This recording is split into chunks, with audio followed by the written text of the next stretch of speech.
Everything changed in a matter of seconds. Welcome to this NFL Nexus Explainer. Now, before we step inside the walls of Hallis Hall, and before we uncover the hidden mechanics of a team that is currently being pushed to its absolute limits, I need you to do a few things. Please subscribe to the channel, like this explainer, and comment down below with what you thought.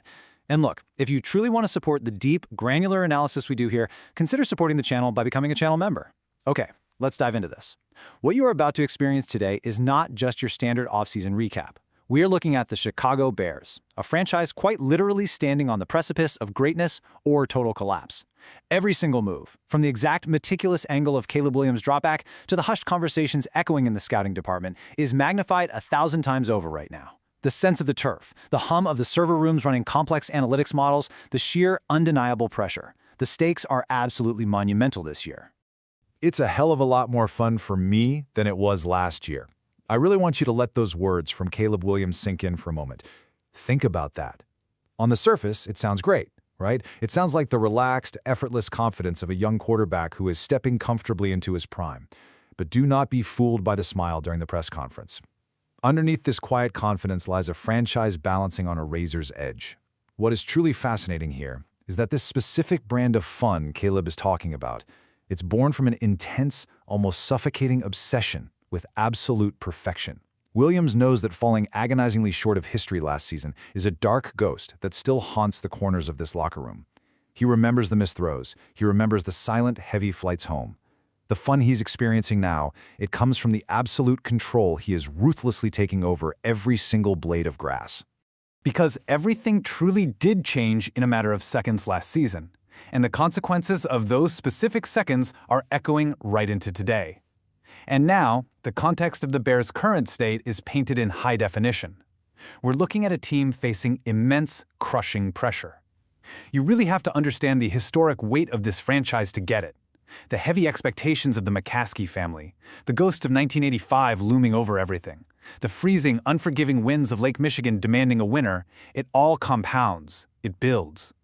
On one side, you have a young quarterback taking absolute dictatorial command of the offense. On the other side, a critical lingering injury on the defense threatens to derail their identity before the season even kicks off. And quietly, operating in the shadows above the practice field, the front office engineers are meticulously plotting their chess moves. The margin for error in Chicago right now has been reduced to absolute zero.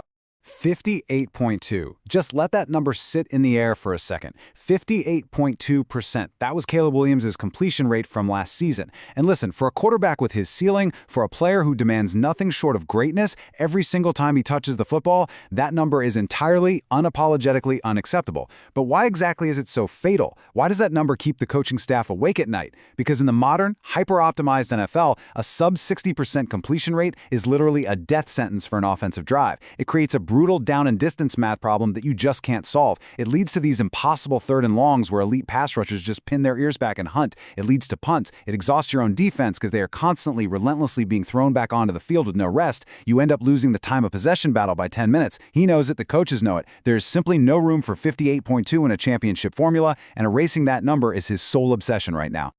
The command is absolute. According to the beat reporters on the ground, let me paint a vivid, cinematic scene from the final minicamp practice to show you exactly what this new command looks like. Picture this. Williams steps back in the pocket. His eyes scan the field, processing complex defensive coverages in absolute milliseconds. He uncorks a breathtaking, flawless deep ball to Luther Burden III. You can almost hear the spiral cutting through the wind.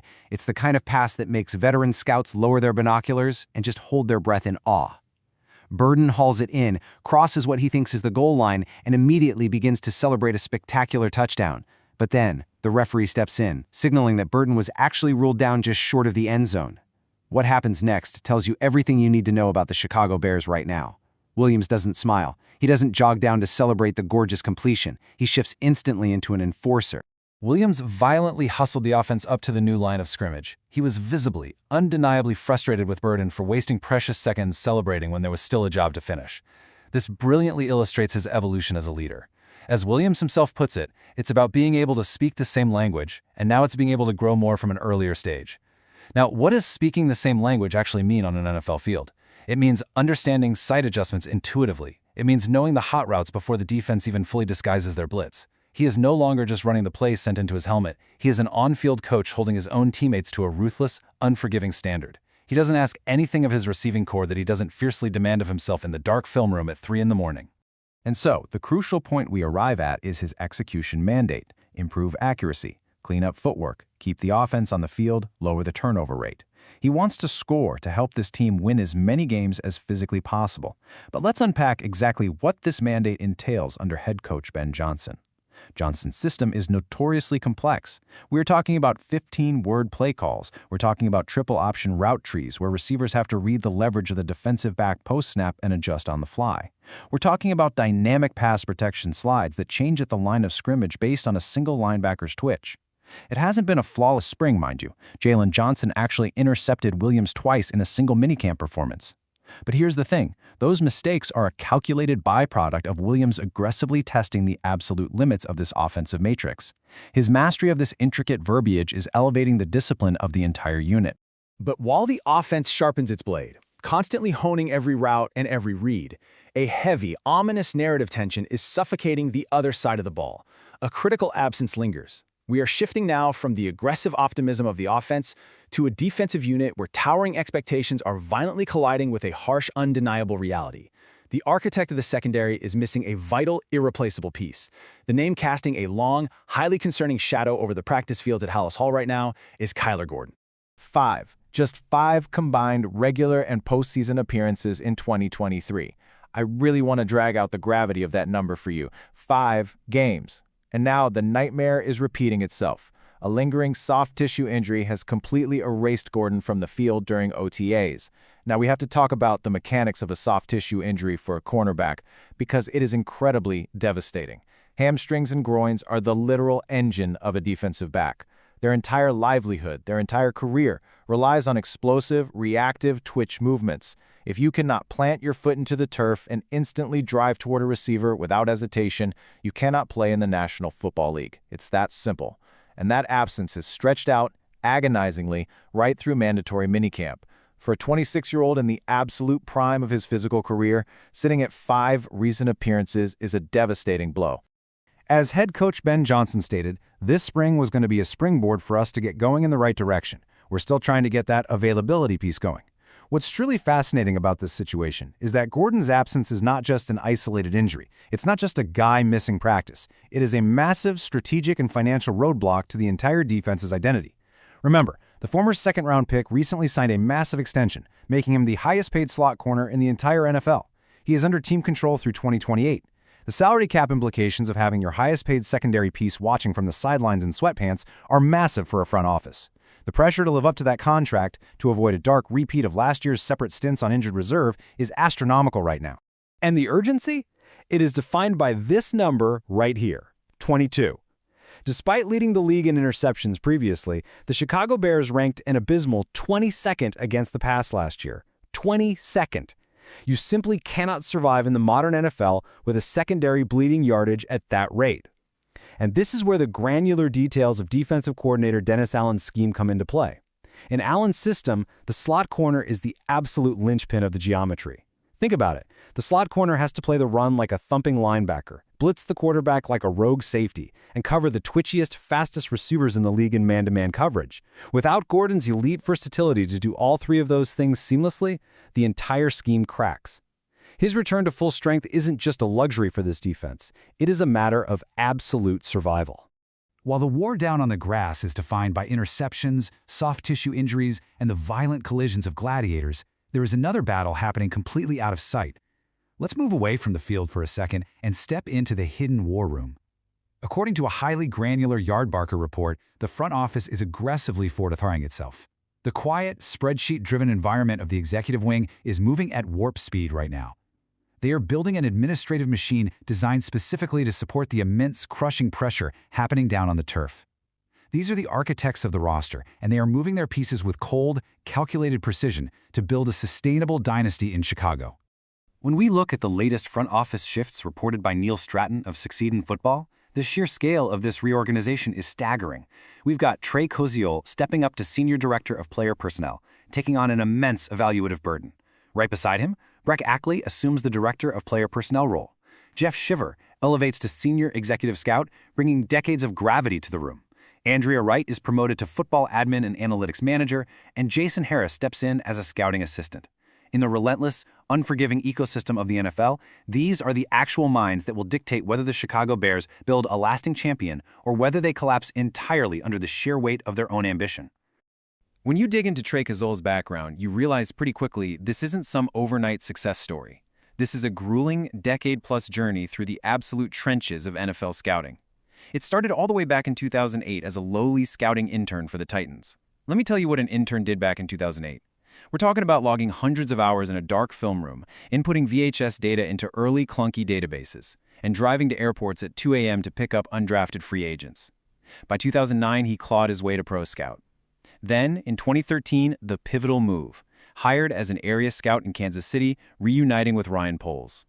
From national scout to assistant director, it took immense, unseen sacrifice before arriving in Chicago in 2022. This brilliantly illustrates the sheer, unwavering grind required to evaluate talent at the highest level in this league. And right alongside him is Breck Ackley. His timeline is a testament to fierce, unyielding loyalty. After a brief stint in collegiate coaching, Ackley joined the Bears in 2012 and never left. He worked his way up the ranks, brick by agonizing brick. And here's an incredible piece of trivia for you. He won the prestigious Bard Award during its inaugural year. For those who don't know, the Bard Award honors elite talent evaluators who find absolute gems hidden in the late rounds of the draft. It proves Ackley has an elite, almost prophetic eye for raw potential. Promoted to Director of College Scouting in 2024, he now steps into the Director of Player Personnel role, sharing the massive burden of the department alongside Cozio. 40? Let the tension of that number wash over you. 4-0. That is the unbelievable tenure of Jeff Shiver, entering his 40th season in the Bears front office. He was hired all the way back in 1987. Think about what scouting looked like in 1987.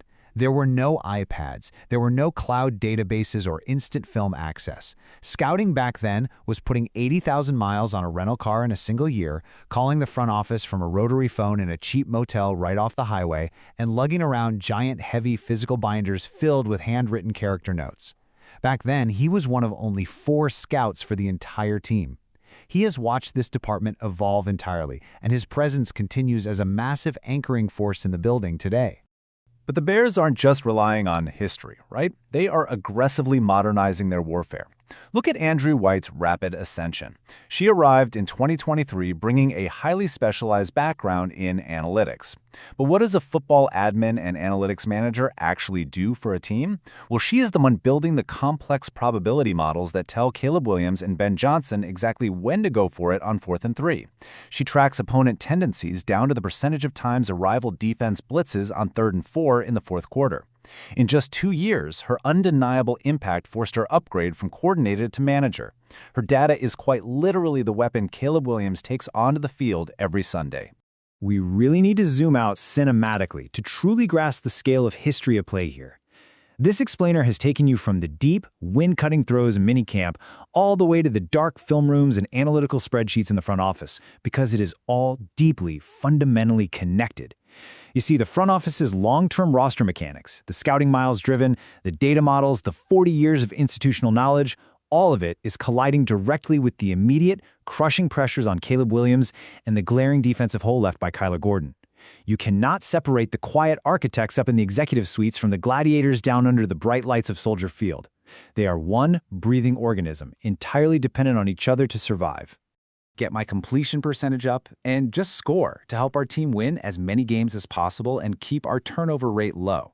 It always comes back to this mandate, because you have to understand what is truly at stake if this specific combination of players and scouts fails. It isn't just a disappointing season on the stat sheet.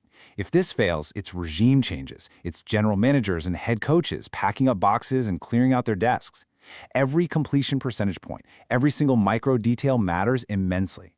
From Caleb Williams demanding absolute discipline for a premature celebration, to a 40-year scouting veteran analyzing tape, to an analytics manager predicting game outcomes. Every piece is bound together in a desperate, high-stakes bid to build a lasting legacy. The real war has just begun. The breezy, optimistic offseason storylines are finally fading away, and the brutal reality of the regular season is approaching like a freight train.